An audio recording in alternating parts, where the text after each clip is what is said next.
प्रतिबोधिताम् भगवता नारायणेन स्वयं व्यासेन ग्रथिताम् पुराणमुनिना मध्ये महाभारतम् अद्वैतामृतवर्षिणीम् भगवतीम् अष्टादशाध्यायिनीम् अम्ब त्वामनुसन्दधामि भगवद्गीते भवद्वेषिणी। শব্দ শোনা যাচ্ছে ঠিকঠাক আজকে? হ্যাঁ মহারাজ, শোনা যাচ্ছে। বাকিরা কেউ? পরিষ্কার শোনা যাচ্ছে মহারাজ। ঠিক আছে, আমরা আজকে কতদিন যেখানে শেষ হয়েছিল সেখান থেকেই শুরু করব। একটা জিনিস লক্ষ্য করবেন, যখন প্রতিটা অধ্যায় শেষ হচ্ছে সেখানে দুটো জিনিস বলা হয়। একটা হচ্ছে ব্রহ্মবিদ্যা এবং তারপরে যোগ শাস্ত্র। এই ভগবত গীতা সেটি ব্রহ্মবিদ্যা, এবং সেই ব্রহ্মবিদ্যাকে অনুশীলন করার জন্য যোগশাস্ত্রও বটে। যোগশাস্ত্রের মাধ্যমে এই যে থিওরি যেটা বলা হচ্ছে, যে তত্ত্বটার কথা বলা হচ্ছে, সেটা অভ্যাস করা হয়। এখানেও শ্রী ভগবান তিনি গীতা একেবারে শেষ অধ্যায়ে এসে গিয়েছেন, শেষ উপদেশ দিতে চলেছেন। সেইখানে ওই একটু আগে তিনি বললেন যে কেমন করে ব্রহ্ম প্রাপ্তি হয় সেটি তিনি বলবেন। কেমন করে না, বলছেন বিবিক্ত সেবী লঘ্বাসী यत वा काय मानसः ध्यान योग परो नित्यम वैराग्यम समुपाश्रितः। আগের দিন আমরা এটা পড়েছি, আবার এখান থেকেই শুরু করব। বিবিক্ত সেবী লঘ্বাসী यत वा काय मानसः ध्यान योग परो नित्यम वैराग्यम समुपाश्रितः। ঠাকুর বলতেন, আপনারা যারা রান্না বান্না করেন সকলেরই মোটামুটি এটার একেবারে নিজের অভিজ্ঞতা রয়েছে যে দই নির্জনে পাততে হয়। যে পাত্রে দই পাতা হয় সেটাকে ঘন ঘন নাড়াচাড়া করলে কিন্তু দই বসে না। সেরকমই এই যে বিবিক্ত সেবী, এটি কথা বলা হলো, অর্থাৎ হট্টগোল থেকে, জনসাধারণের মধ্যে থেকে দূরে। সেইখানে গেলে আত্মচিন্তা আসে। সারাদিনের যে সমস্ত ঘটনাবলী, সেগুলো আমাদের সবার মনকে চঞ্চল করে, তো অস্থির করে, স্থির হতে দেয় না। আর স্থির না হলে ধ্যান হয় না। সেজন্যই যিনি মোক্ষকামী, যিনি জীবনের একেবারে মূল উদ্দেশ্য ঠিক করে নিয়েছেন, সেটি হচ্ছে ঈশ্বর লাভ, তার জন্য পরিশ্রম করছেন। তাকে কিরকম হতে হবে না, বিবিক্ত সেবী। বিবিক্ত সেবী, বিবিক্ত মানে নির্জন স্থান, নির্জন স্থানকে আশ্রয় করতে হবে। দ্বিতীয় হচ্ছে লঘু আশী, লঘ্ব আশী। লঘু সহজে পরিপাক হয় এরকম খাবার, সহজ পাচ্য আমরা যেটাকে বলি, সহজে হজম হয়, সেই খাবার তাকে খেতে হবে। আগের দিনও এটির সম্বন্ধে বলতে গিয়ে বলেছিলাম, আগামীকাল শ্রীমৎ স্বামী বিরজানন্দজির জন্মতিথি, তারই উপদেশের কথা আগের দিন বলতে গিয়ে বলেছিলাম যে তিনি পরমার্থ প্রসঙ্গ বইটিতে লিখছেন যে ওই যখন তখন যা তা খেলে সেটি হজম করতে করতেই শরীরের অর্ধেক শক্তি যেন ফতুর হয়ে যায়। সেই জন্য যিনি যোগী, তার কিন্তু যে ডায়েট হবে সেটা হবে সহজ পাচ্য। এবং এটা আজকাল অল্প বিস্তর সবারই এ সম্বন্ধে জানা আছে। ডাক্তারি যে পরামর্শ সেটাও কিন্তু এরকমই হয় যে আপনাকে যদি সুস্থ থাকতে হয়, আপনাকে যদি কর্মঠ থাকতে হয়, কর্ম করতে হয় দীর্ঘদিন ধরে, তাহলে আপনার খাবারটা কিন্তু এরকম হবে যেটা কিন্তু শরীর হালকা রাখে। সেটাই এটা বলা হচ্ছে। আর কি, ইয়ত বা কায় মানস, শুধু যে খাবার সেটা নয়, সমগ্র যে চর্চা, সমগ্র একটা যে দিনচর্যা থাকে, সমগ্র সেটি কিন্তু ওই ইয়ত নিয়ন্ত্রিত হতে হবে। এটি ভগবানের অভিপ্রেত। এর জন্যই লক্ষ্য করে দেখবেন যে এই যে সংঘ জীবনে এত কিছু যে রুটিনের ব্যাপার, সময়ের সঙ্গে সঙ্গে ওঠা, সময়ের সঙ্গে সঙ্গে সমস্ত কাজ হয়ে যাচ্ছে, এটা কিন্তু ওই ইয়ত বা কায় মানস। এবং এটা যে শুধু সাধুরা করেন তা নয়, সাধুদের সঙ্গে করতে করতে যারা ভলেন্টিয়ার থাকেন বা কর্মচারী বৃন্দ থাকেন, তারাও কিন্তু এটা আস্তে আস্তে তাদের মধ্যেও ব্যাপারটা প্রবেশ করা যায় যে একটা নির্দিষ্ট সময় নির্দিষ্ট কাজ করতে হবে নির্দিষ্ট সময়ের মধ্যে। এতে কি হয়, নিয়ন্ত্রণ আসে। সেটাই বলা হচ্ছে ইয়ত বা কায় মানস। মানুষ তো একেবারে সেই দেওয়ালের মতন হয়ে বসে থাকবে তা তো সম্ভব হয় না। নড়াচড়া করতে হবে, মিশতে হবে, কথা বলতে হবে। ভগবানকে পেতে গেলে যে একটা কাঠের খণ্ড বা একটা দেওয়াল হতে হবে বা সে গাছের কুঁড়ি হতে হবে এমনটা নয়, কিন্তু বলা হচ্ছে একটা নিয়ন্ত্রণ থাকবে, একটা সবকিছুর মধ্যেও একটা ছন্দ থাকবে ঘুরে ফিরে, যেটা ওই আদর্শের প্রতি কিন্তু আমাদের যে দায়বদ্ধতা রয়েছে সেটাকে প্রকাশ করবে। এই যে অভ্যাসগুলো যত বা কায় মানস, তারপরে নির্জন স্থানে থাকা এবং লঘু আহার করা, এইগুলোর সাথে সাথে আসছে বৈরাগ্য। বৈরাগ্য সব থেকে গুরুত্বপূর্ণ। তার কারণ হচ্ছে কোনো ব্যক্তি তিনি যদি নির্জন স্থানে থাকেন, তিনি যদি খুব সহজপাচ্য খাবার খান এবং তিনি যদি নিজের একটা রুটিন ফলো করে থাকেন, তা সত্ত্বেও কিন্তু তিনি যোগী হতে পারবেন না যদি না তার বৈরাগ্য থাকে। শোনা যাচ্ছে তো? একটু আমি মধ্যে মধ্যে জিজ্ঞাসা করব। হ্যাঁ হ্যাঁ মহারাজ, একদম পরিষ্কার শোনা যাচ্ছে। যেটি বলা হচ্ছিল, কেন এরকম না, বৈরাগ্য মানে হচ্ছে দুটো জিনিস। শ্রীরামকৃষ্ণ আমাদের কাছে দুটি জিনিস উপস্থাপিত করছেন বৈরাগ্য হিসেবে, একটা নয়।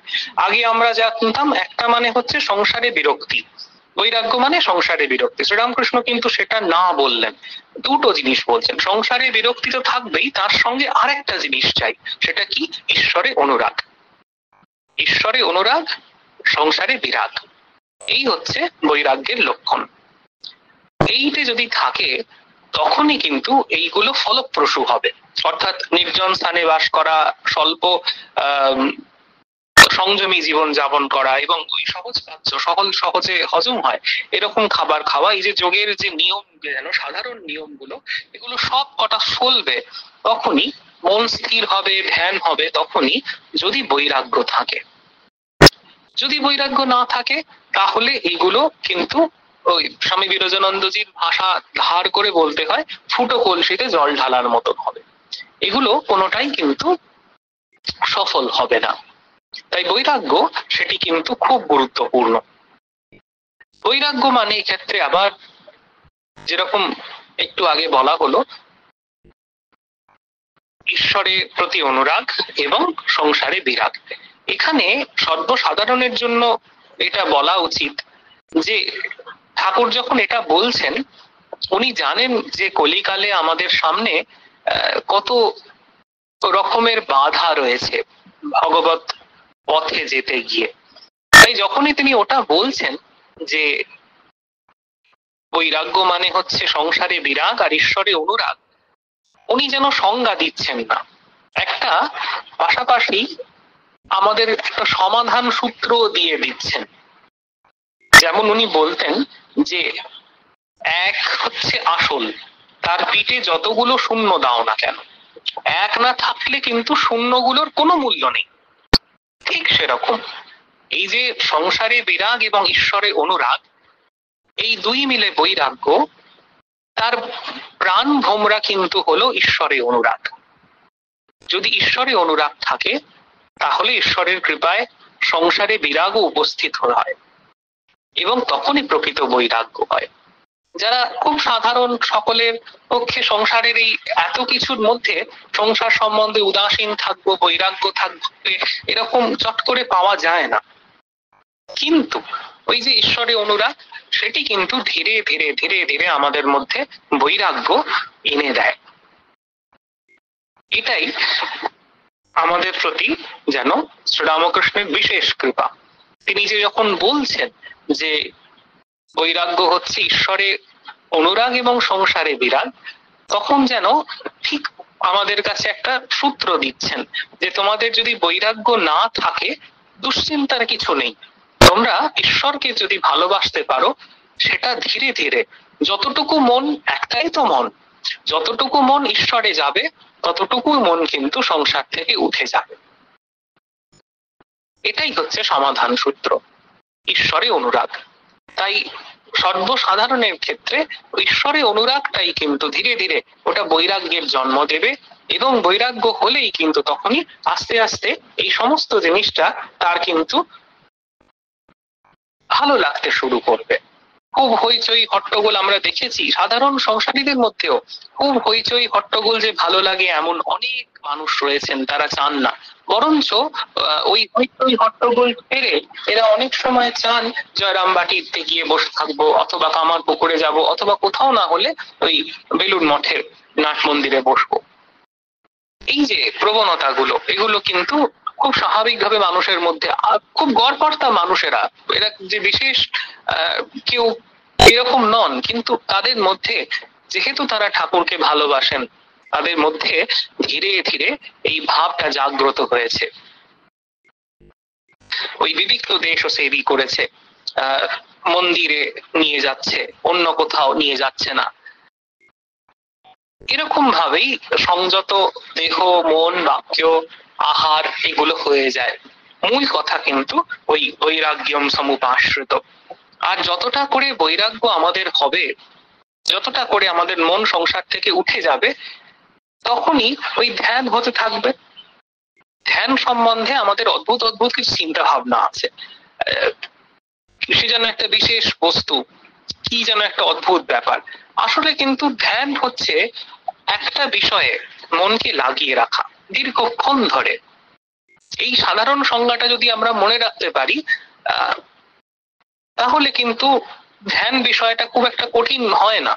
যখন আমরা কোনো একটা গল্পের বই পড়ি, এক মনে একেবারে যেন গোগ্রাসে গিলতে থাকি, ওটাও কিন্তু ধ্যান। অথবা যখন কোনো সায়েন্টিস্ট, তিনি যখন তার গবেষণাগারের মধ্যে, তার নিজের ল্যাবরেটরিতে তিনি একেবারে কোনো পরীক্ষা নিরীক্ষা করছেন, তখন সময়ের জ্ঞান থাকে না, নামা খামা ঠিক থাকে না, সেটাও কিন্তু ধ্যান, এক ধরনের, এক প্রকারের ধ্যান।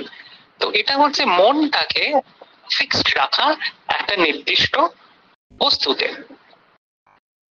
একটা নির্দিষ্ট চিন্তার পয়েন্টে মনটাকে দীর্ঘক্ষণ ধরে রাখতে পারা। এখন আমরা যে বলি ধ্যান হয় না, তার কারণ হচ্ছে আমরা যখন আমাদের কাঁচা মন নিয়ে ধ্যান করতে যাই, তখন এইসব সমস্যাগুলো হয়। প্রথমত শারীরিক সমস্যা কিছু থাকবে, তাই শরীরকে সুস্থ রাখার জন্য ওইগুলো বলা হলো, লঘু খাবার, তারপরে একটা নিয়ন্ত্রিত জীবনযাপন। ওতে কি হচ্ছে, শরীরের একটা ভারসাম্য থাকছে। আর তারপরে কি বলা হলো না, ওই লোকজনের হট্টগোল থাকলে তাহলে ধ্যান হবে কি করে, সেই জন্যই লোকজনের থেকে দূরে গিয়ে থাকা।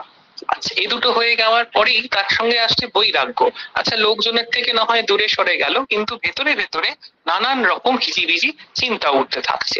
সেইগুলোর থেকে কি করে দূরে সরা যায়, তখনই আসে ঈশ্বরের প্রতি ভালোবাসার কথাটা।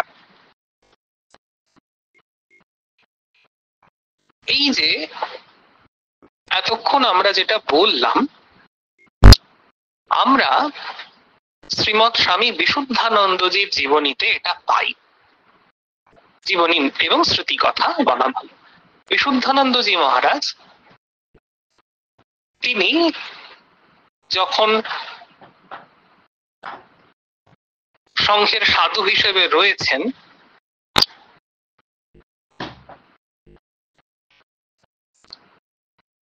রাজা মহারাজের সেবা ইত্যাদি করছেন, স্বামী মাধবানন্দজি একেবারে নভিস হিসেবে একদিন তাকে হঠাৎ জিজ্ঞাসা করেছেন, আচ্ছা মহারাজ বলুন তো ধ্যান হয় না কেন? একজন সিনিয়র দাদাকে যেমন একজন জুনিয়র জিজ্ঞাসা করে ঠিক সেভাবে, মহারাজ বলুন তো ধ্যান হয় না কেন? বিশুদ্ধানন্দজি সেই তখনকার মাধবানন্দজিকে অদ্ভুত উত্তর দিয়েছেন, সেটি পরে দুজনের শ্রুতি কথাতেই পাওয়া যায় যে বিশুদ্ধানন্দজি সঙ্গে সঙ্গে বলছেন, তখন ইয়ং সাধু বিশুদ্ধানন্দজি, তিনি বলছেন যে ঠাকুরের প্রতি আমাদের ভালোবাসা নেই বলে ধ্যান হয় না।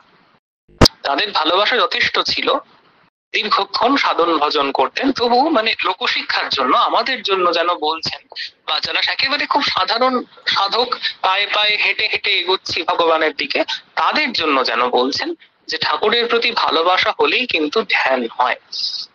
ধ্যানটা অদ্ভুত কোনো ব্যাপার নয়। ঠাকুরের প্রতি ভালোবাসা হলে কি হবে না, তখন ওই তার চিন্তায় মনটা দীর্ঘক্ষণ থাকতে পারবে এবং অন্য কোনো চিন্তা উঠবে না। ওটার জন্যই বৈরাগ্য, যে মনটা একমুখী থাকছে, তখন আর কোনো চিন্তা সেটি এসে হাতছানি দিলেও খুব একটা সাড়া পাচ্ছে না। এটাই হচ্ছে কথা। বিবিক্ত সেবি লব্ধাসি যতবা কায় মানস ধ্যান যোগ পরো নিত্যম বৈরাগ্যম সমুপাশ্রিত। ধ্যান যোগ একটা অদ্ভুত উপাসনা। এই যে যোগের কথা বলা হলো, একটা অদ্ভুত উপাসনা। আলটিমেটলি সমস্ত খুঁজে খুঁজে খুঁজে খুঁজে খুঁজে খুঁজে ডুবতে হবে নিজের ভেতরে। ভগবান সেখানে রয়েছেন, তিনি সর্বব্যাপী, সর্বত্র তিনি ব্যাপে রয়েছেন, সর্বত্র ওতপ্রোত হয়ে রয়েছেন। কিন্তু সেই সর্বত্র যিনি ব্যাপ্ত হয়ে রয়েছেন তার স্পর্শ পেতে হলে নিজের ভিতরে গিয়ে আগে খুঁজতে হয়। যদি নিজের ভিতরে তার স্পর্শটুকু পাওয়া যায়, তাহলে চোখ খুললে তখন বাইরেও তার স্পর্শটা লেগে থাকে, সেটা অনুভব করা যায়। কিন্তু সবার আগে ভিতরে তাকে দেখতে হয়। এই হচ্ছে কথা। ঠাকুরের গানে আছে, আমরা জানি, জ্ঞান দীপ জেলে ঘরে ব্রহ্মময়ীর মুখ দেখো না। এরকম ভাবে সাধক কবিরা আমাদের এই যে শাস্ত্রের যে সংস্কৃত শব্দের মধ্যে যে কঠিন কঠিন ভাষার আড়ালে যে তত্ত্বগুলো রয়ে গিয়েছিল, সেগুলোকে খুব সহজ ভাবে আমাদের সামনে তুলে ধরেছেন। বেশ, এরপরে আবার পরের যে মন্ত্র, পরের যে শ্লোক বলছেন, অহংকারম বলম দর্পম কামম ক্রোধম পরিগ্রহম বিমুচ্য নির্মম শান্ত ব্রহ্ম ভূয়ায় কল্পতে। অহংকারম বলম দর্পম কামম ক্রোধম পরিগ্রহম বিমুচ্য নির্মম শান্ত ব্রহ্ম ভূয়ায় কল্পতে। এই যে এইভাবে আমাদের যখন একদিকে আমরা অগ্রসর হয়ে যাব, তখন যেগুলো ছেড়ে দেবার, যেগুলো আমাদের পথের বাধা, ওগুলো কিন্তু ধীরে ধীরে পিছনে পড়ে যাবে। সাধন জীবন সকলেরই সংগ্রামময় জীবন। সাধন জীবন অথচ সংগ্রাম নেই সেরকম হয় বলে জানা নেই। সাধন জীবন মানেই সেটি সংগ্রামের জীবন। সেই যে স্ট্রাগল, সেটা সম্বন্ধে শ্রীরামকৃষ্ণের যে ইঙ্গিত, সেটা হচ্ছে সেটা একমুখী হতে হবে, বেশি চিন্তা করে লাভ নাই। সেটা একমুখী হতে হবে। কিরকম? উনি বলছেন পূর্ব দিকে এগিয়ে যেতে হবে। তাহলেই যদি একটা গোঁ ধরে, যদি একটা মন স্থির করে একমুখী যদি চলা যায়, পূর্ব দিকে যদি সোজা চলে যাওয়া যায়, তাহলে কিন্তু আর পশ্চিম দিক কতটা পিছনে পড়লো বা আদৌ পিছনে পড়লো কিনা সেই রকম চিন্তা ভাবনা নিয়ে মাথা ব্যথা করার কোনো দরকার নেই। এখানেও সেটি, ওই যখনই আমরা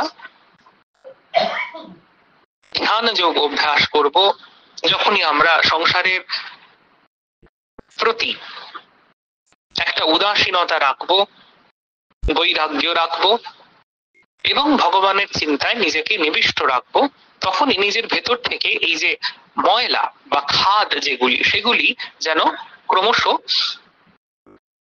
অপসৃত হয়ে যাচ্ছে, সেগুলো যেন ধীরে ধীরে চলে যাচ্ছে। কিরকম ভাবে, যেমন ভোরবেলা সবাই দেখেছেন সূর্য যখনই উঠছে ঝলমল করে ওঠে আকাশটা, যেটা একটা অন্ধকার ছিল এতক্ষণের রাত্রির অন্ধকার, সেটা কিন্তু ভ্যানিশ হয়ে যায়। সেরকমই ঠাকুর বলছেন হাজার বছরের অন্ধকার ঘর যখনই একটা ছোট্ট দেশলাইও যদি জ্বালা হয় তাহলে কিন্তু আলোকিত হয়ে যায়। সেরকম ভাবে যখনই ওই ভিতরে ঈশ্বরের চিন্তা হচ্ছে তখনই আস্তে আস্তে কিন্তু এই যে জিনিসগুলো আমাদের এতদিন ধরে আবদ্ধ করে রেখেছিল সেগুলো কিন্তু একটা একটা করে যেন খুলে পড়ে যাচ্ছে।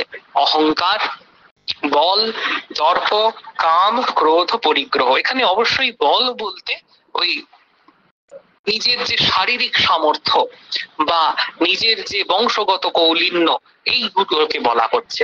ক্ষুদ্র অহংকার বলতেও সেটিকেই আমরা বুঝবো। যেমন আমরা কথামৃতে পড়েছি কাঁচা আমি, সেই কাঁচা আমি, আমি অমুকের অমুক চন্দ্র অমুক অমুকের ছেলে, আমার এইরকম প্রভাব প্রতিপত্তি, আমাকে চেনে না, দেখিয়ে দেবো, এইরকম যে ব্যাপারটা। আর প্রকৃত যে অহংকার সেটি কিন্তু ঠিক ঠিক যদি কেউ এরকম ভাবে ভক্তের ক্ষেত্রে যে আমি ঈশ্বরের সন্তান, ঈশ্বরের পুত্র, যদি এরকম ভাবে আমি অমুক গুরুর শিষ্য, যদি এরকম ভাবে জ্ঞানযোগীর ক্ষেত্রে যে আমি সমস্ত উপাধি রহিত, নিত্য, শুদ্ধ, বুদ্ধ, এইগুলো এই যে অহংকার সেটি কিন্তু ঠিক ঠিক, এটা অহংকারী নয়। যেন একেবারে ঠাকুর যেমন বলতেন হিঞ্চে শাক শাকের মধ্যে নয়, মিছরি মিষ্টির মধ্যে নয়, সেরকম এইরকম একটা ইতিবাচক বোধ সেটা কিন্তু সাধক জীবনের পক্ষে সহায়ক। পাশাপাশি ওই যে বল সেটিও যখন কাঁচা অহংকার কাঁচা আমি, তখন বল বলতে এগুলো কি বোঝায় যে হ্যাঁ আমার এত প্রভাব প্রতিপত্তি রয়েছে, আমার পয়সা রয়েছে ইত্যাদি। আমি দুটো ছেলেকে ঝগড়া করতে করতে একবার শুনেছিলাম, খুব মজার, দুজনে বলছে, বাচ্চা ছেলে দুজন ঝগড়া হচ্ছে, তো কে কতটা মানে শক্তিশালী সেটা প্রমাণ করার জন্য একজন সঙ্গে সঙ্গে বলল যে আমি কিন্তু নারকোল গাছে চড়তে পারি। মানে সে হচ্ছে যার সাথে ঝগড়া করছে তার তুলনায় সে হচ্ছে সব থেকে বেশি যে শক্তিশালী এমন একটা ব্যাপার, সেটা প্রমাণ করার জন্য সে বলছে আমি কিন্তু নারকোল গাছে চড়তে পারি। দুটো বাচ্চা ছেলের মধ্যে ঝগড়া, তো এই হচ্ছে ব্যাপার। সেই যে আমি যে নারকোল গাছে চড়তে পারি এটা শুধু ওই বাচ্চা ছেলেটার নয়, ওটা অনেক বড় বড় মানুষের মধ্যেও ব্যাপারটা থাকে। সেখানে নারকোল গাছে চড়ার বদলে আসে আমার এত টাকা রয়েছে, আমার এত ক্ষমতা রয়েছে, আমার এই পদ রয়েছে, এইরকম একটা সাংবিধানিক পদে আমি আছি, এইগুলো আসে, দেখ আমি কি করে করতে পারি, এইরকম ব্যাপারগুলো। এগুলো হচ্ছে ওই বল, কাঁচা আমি থেকে যেটা আসে। আর সত্যিকারের বল যদি থাকে মানুষের, সেটা হচ্ছে ওই রকম ভাবে যে আমি নিত্য, শুদ্ধ, বুদ্ধ, মুক্ত, কোনোভাবেই আমি এই যে মায়ার মলিনতা দ্বারা লিপ্ত নই, কোনোভাবেই আমি ইন্দ্রিয়াদির বশ নই, কোনোভাবেই আমি কোনো ভোগ্য বস্তুর হাতছানিতেই সাড়া দিই না। এই যে ব্যাপারটা, এটা এই যদি বল হয় সেটা হচ্ছে বলের ইতিবাচক একটা ব্যাপার। এখানে এই বল আত্মবল, সেটি আত্মস্বরূপ থেকে যেন প্রসূত হচ্ছে, নিজের যে প্রকৃত স্বরূপ সেখান থেকে যেন আমরা ওই প্রকৃত বল সেটাকে হিসেবে দেখছি যে আমি কোনোভাবেই কিন্তু দুর্বল নই। রামপ্রসাদ গিয়েছেন এই সংসারে ডরিকারে ইত্যাদি ইত্যাদি, এরকম যখন বলা হচ্ছে এগুলো কিন্তু সেই প্রকৃত বল। রাজা যার মা মহেশ্বরী, পুরো গানটা হচ্ছে এটাই, এ সংসারে ডরিকারে রাজা যার মা মহেশ্বরী। এই যে বলটা লক্ষ্য করলে দেখা যাবে বলটা কোথা থেকে আসছে না, মা মহেশ্বরী, যার মা মহেশ্বরী সে রাজা, এই যে ব্যাপারটা, এইটা হচ্ছে আত্মবল, এটা প্রকৃত বল, এটাতে কোনো দোষ নাই। কিন্তু ওই আমি অমুক চন্দ্র অমুক সেটি হচ্ছে কাঁচা বল, ওটাই দর্প পরে আসছে, ওটাই দর্প। তারপরে ওই যেগুলো আসে বাসনা, কাম, ক্রোধ ইত্যাদি এবং পরিগ্রহ, এই সমস্ত কিছু। পরিগ্রহ বলতে জগতের কোনো একটা জিনিসকে, যে কোনো ইন্দ্রিয় ভোগ্য জিনিসকে, নিজের ভোগের জিনিসকে স্বীকার করা, সেটাই হচ্ছে পরিগ্রহ। আর যদি মন থেকে ওভাবে ঠিক ঠিক বৈরাগ্য হলো কি না, ত্রিভুবন সম্পদে পরিপূর্ণ হয়ে থাকলেও কোনো জিনিসটির প্রতি পার্সোনাল কোনো আগ্রহ থাকবে না। আমার খুব ভালো লাগে ওই ধ্যান চিত্রটি চিন্তা করতে, যেটি হচ্ছে রামেশ্বর মন্দিরে শ্রী শ্রী মা এবং রাধু। অদ্ভুত ঘটনা হিসেবে দেখতে গেলে খুব সাধারণ ঘটনা, কিন্তু একটু চিন্তা করবেন, শ্রী শ্রী মা এবং তার মায়া রয়েছেন রাধু, দুজনে মিলে একটা ঘটনা, একটা ছবি আমাদের সামনে রেখে দিচ্ছেন যে কিভাবে আমরা মায়া থেকে মুক্ত হতে পারি। মহামায়া আর তার যোগমায়া দুজনে মিলে আমাদের সামনে একটা নাটক করছেন, একটা লীলা করছেন, যেটাতে আমরা, আমাদের জন্য একটা সূত্র দেওয়া রয়েছে, আমরাও চাইলে যেটাতে এই জগতের সাথে লিপ্ত হতে না পারি। কি সেই ঘটনা না, রামেশ্বরমে মা গিয়েছেন, শিব পূজা করেছেন, সেখানকার রামনাদের রাজার আন্ডারে তখন মন্দির ছিল। যেহেতু রাজা তিনি স্বামীজির শিষ্য, তাই তিনি মন্দির কর্তৃপক্ষকে জানিয়ে দিয়েছেন যে তার গুরুর গুরু পরম গুরু আসছেন, অতএব মন্দিরের কোষাগার তার জন্য যেন, তার দেখার জন্য খুলে দেওয়া হয়। তাই মন্দিরের সেই গুরুত্বপূর্ণ একেবারে যেখানে কেউ যেতে পারে না সেই কোষাগার বহু দামি দামি জিনিসে ভর্তি, এবং বুঝতেই পারছেন দক্ষিণ ভারতের মন্দিরের তখনকার দিনে একটি বিখ্যাত মন্দির রামেশ্বর, সেখানে অসংখ্য বহুমূল্য সোনার গয়না ইত্যাদি ভরা পড়ে রয়েছে। সেইখানে গ্রামের একটা ছোট মেয়ে গেছে, গ্রামের মেয়ে, তার স্বাভাবিক একটা কোনো ওই রকম দামি দামি পাথর বসানো গয়নায় একটা লোভ থাকা খুব স্বাভাবিক, খুব স্বাভাবিক ব্যাপার। সেইখানে এই নাটকটা হচ্ছে, মহামায়া এবং তার যোগমায়া। মা বলছেন যে আমার ভারী চিন্তা হতে লাগলো রাধুর জন্য, যে রাধু পাছে কিছু চেয়ে বসে, চারদিকে ঝকমক করছে সোনার গয়না সমস্ত। তা রাধুর অদ্ভুত উক্তি, সে সমস্ত ঘুরে ঘুরে মায়ের সঙ্গে দেখলো, দেখে তারপর বললো যে আবার কি নেব, তার থেকে আমাকে একটা পেন্সিল কিনা দাও। তো এই হচ্ছে ব্যাপার। এতে আমাদের প্রতি যেন একটা সূত্র রয়েছে, খুব মন দিয়ে চিন্তা করলে দেখা যায় যে আমরাও যেন জগতের এই বিশেষ একেবারে যে শপিং মলটা আমাদের সামনে খোলা রয়েছে, এইতে দেখেও যদি বলতে পারি ধুর এতে আমাদের আর কি হবে, এগুলো কিছু চাই না, তাহলেই কিন্তু তখনই ওই শপিং মলের দরজা আমাদের জন্য বন্ধ হয়ে যায় চিরকালের মতো। এখানেও তাই, ওই পরিগ্রহ বুদ্ধিটা চলে যায়। এই সমস্ত কিন্তু বলছেন বিমুচ্য, মানে একেবারে পরিত্যাগ করে, সব কটার সঙ্গে সেগুলো যায়। অহংকার ত্যাগ করে, বল, দর্প, কাম, ক্রোধ, পরিগ্রহ, এই সব কটাই চলে যাওয়া। এইগুলো সমস্ত যখন চলে গেল তখন কি হয়, বাদ কি থাকলো? আমাদের একটা খুব ভালো অঙ্ক আছে, সেটা হচ্ছে ওই হযবরল। হযবরলয় শুকুবার তিনি লিখছেন যে সেখানে একটি ক্যারেক্টার রয়েছে কাকেশ্বর কুচকুচে, সে অঙ্ক করছে, অঙ্ক করতে করতে বলছে যে ওই হাতে হাতে কি রইলো না, হাতে রইলো পেন্সিল, সেরকম ব্যাপার। এইখানে ওই যখন আমাদের মধ্যে থেকে আমাদের যে অস্তিত্ব, সেখান থেকে এইগুলো যখন বাদ চলে যাচ্ছে, কাঁচা আমিটা বাদ চলে গেল, কাঁচা বুদ্ধিটা বাদ চলে গেল, বল বাদ চলে গেল, বাসনা সেটা বাদ চলে গেল, দর্প লাফালাফি করার যে ব্যাপারটা সেটা বাদ চলে গেল, ক্রোধ ভীষণ রকম রেগে যাচ্ছি সেগুলোও বাদ চলে গেল, কোনো জিনিসের প্রতি ভোগ ও দৃষ্টি, এই জিনিসটা ভালো এটা আমার চাই, সেটাও যখন সেই বুদ্ধিটা বাদ চলে গেল, এই এতগুলো যখন বাদ চলে গেল, তাহলে হাতে কি রইলো না, সত্যি সত্যি হাতে রইলো পেন্সিল। বলছে নির্মম, মানুষটার মধ্যে বা সেই সাধকের মধ্যে ওই আমিত্ব বুদ্ধিটা চলে যায়, নির্মম। আর কি, যেহেতু ওই আমিত্ব বুদ্ধিটা চলে যায়, তাই তার চিৎকার চেঁচামেচি হইচই করার কিছু থাকে না, তখন সে শান্ত হয়ে যায়, প্রকৃতপক্ষে শান্ত হয়ে যায়।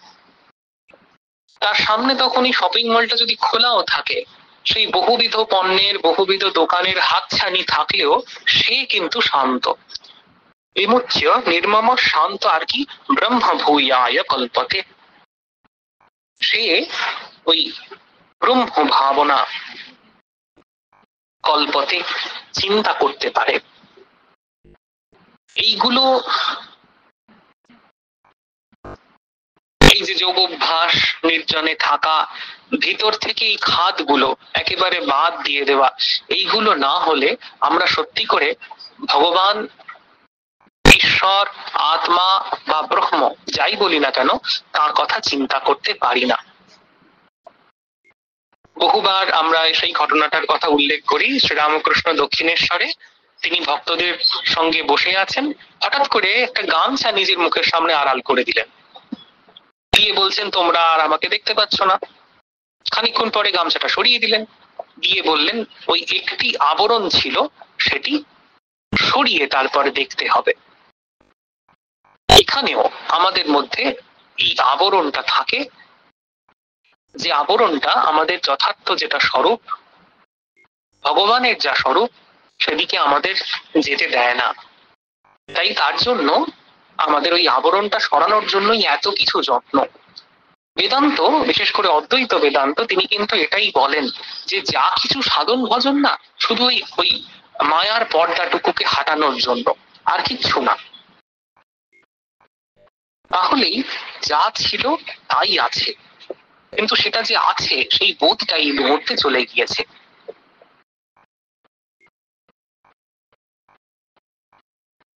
খুব মজার গল্প, সেটা হচ্ছে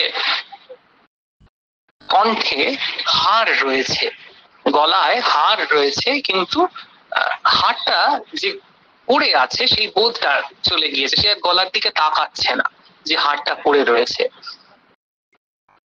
তারপর খুঁজতে খুঁজতে খুঁজতে খুঁজতে চারদিকে লোকজনকে যখন জিজ্ঞাসা করছে, কেউ একজন বলে দিল, আরে ওটা তো তোমার গলাতেই আছে। তখন তার যে অবস্থাটা হয়, সে কি নতুন করে পেল? নতুন করে পেল না, সেটা তার কাছেই ছিল, শুধু সেটা যে তার কাছে আছে সেই চেতনাটুকু তার ছিল না, এই চেতনাটুকু প্রাপ্ত হলো। এক্ষেত্রেও তাই, এই ব্রহ্ম ভূয়ায় কল্পতে, অর্থাৎ সেই যে ব্রহ্ম ভাব, সেই ব্রহ্ম ভাব চিন্তা করার সামর্থ্য তখনই হচ্ছে যখন ভিতর থেকে এই এত কিছু হিজিবিজি সেগুলো বেরিয়ে যাচ্ছে, এবং যখন সে নিজে সংসার থেকে আস্তে করে সরে যাচ্ছে। সংসারটা সংসারের মতোই আছে, সেটা তার জন্য পাল্টে যায়নি, সে সংসারের জন্য পাল্টে গিয়েছে। এইভাবেই কিন্তু আস্তে আস্তে মুক্তির পথে এগিয়ে যাওয়া। কেমন হয় তখন স্বভাব? ব্রহ্মভূত প্রসন্নাত্মা না শোচতি না কাঙ্ক্ষতি সমঃ সর্বেষু ভূতেষু মদ্ভক্তিম লভতে পরাম।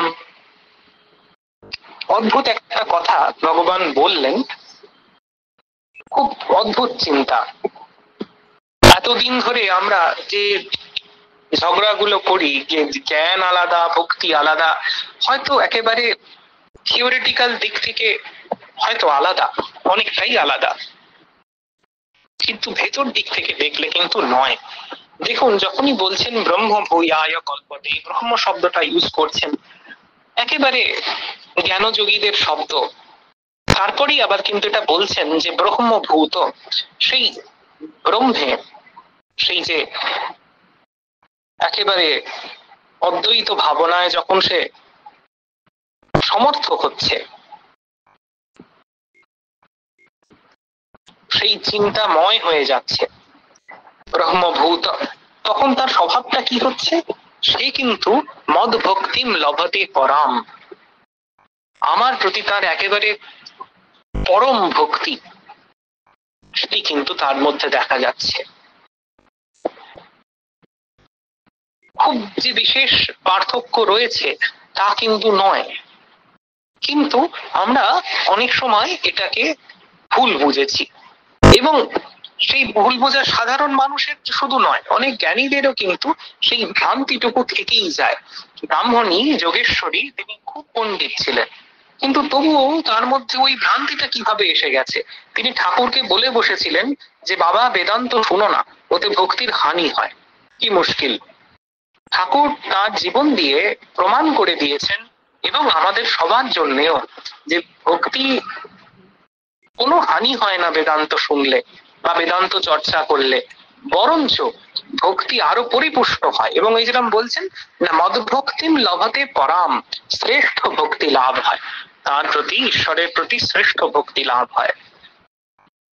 আর কি হয়, কতগুলো জিনিস চলে গেল, ওই যে জগতের যে দোকান, যে শপিং মল, তার প্রতি আগ্রহটা চলে গেল। তাই ন কাঙ্ক্ষতি, সে আর নিজে থেকে কিছু চায় না, যেরকম যেরকম হবে সেরকম সেরকম অলওয়েজ ওয়েলকাম, কিন্তু সে নিজে থেকে আর কিছু চায় না। আর কি না শোচতি,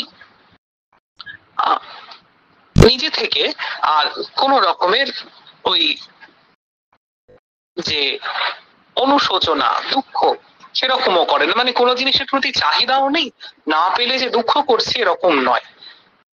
ন শোচতি, দুঃখগ্রস্ত হচ্ছে না।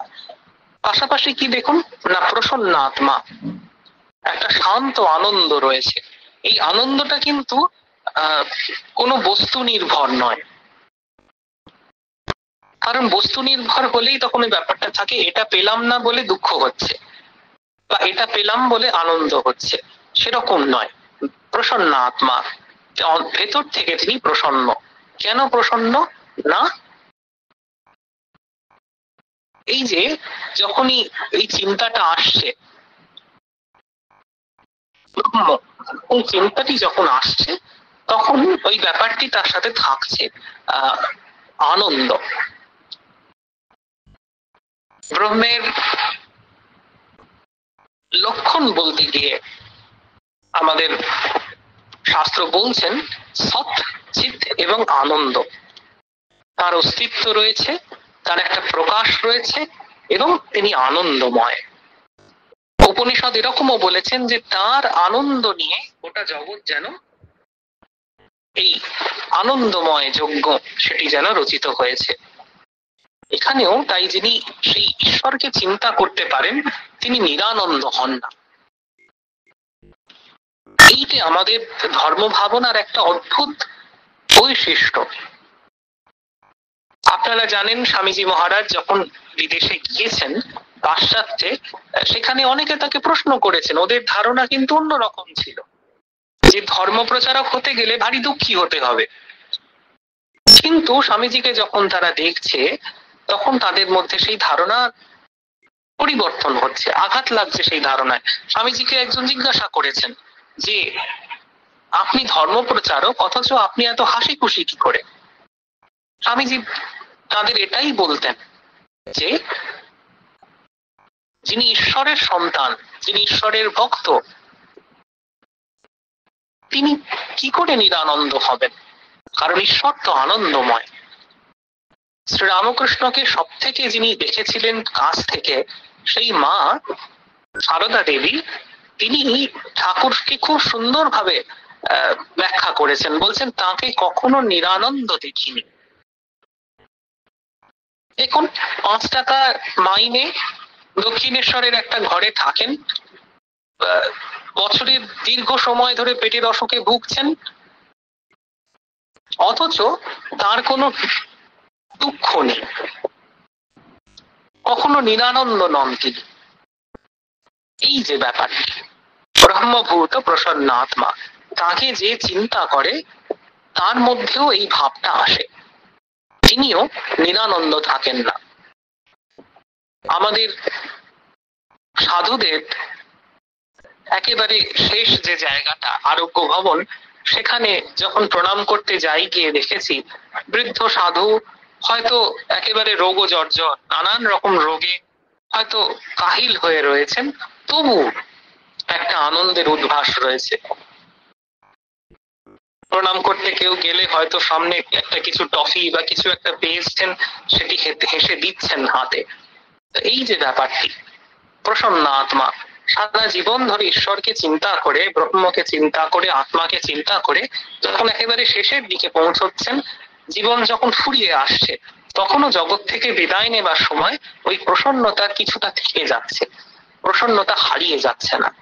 এটাই ব্রহ্মভূত প্রসন্ন আত্মা, না শোচতি না কাঙ্ক্ষতি। এইগুলোই পার্থক্য হয়। ভগবানকে ডাকলে কি হয়, আলাদা করে যে দুটো শিং বেরোয় তা নয়, সাধারণ মানুষের সঙ্গে এগুলোই পার্থক্য হয়। সাধারণ মানুষ যখন একেবারে তার ডেথ বেডে রয়েছে, সেখানে গিয়েও তেজপাতা তেজপাতা করে চিৎকার করছে, পাঁচফোড়ন করে চিৎকার করছে।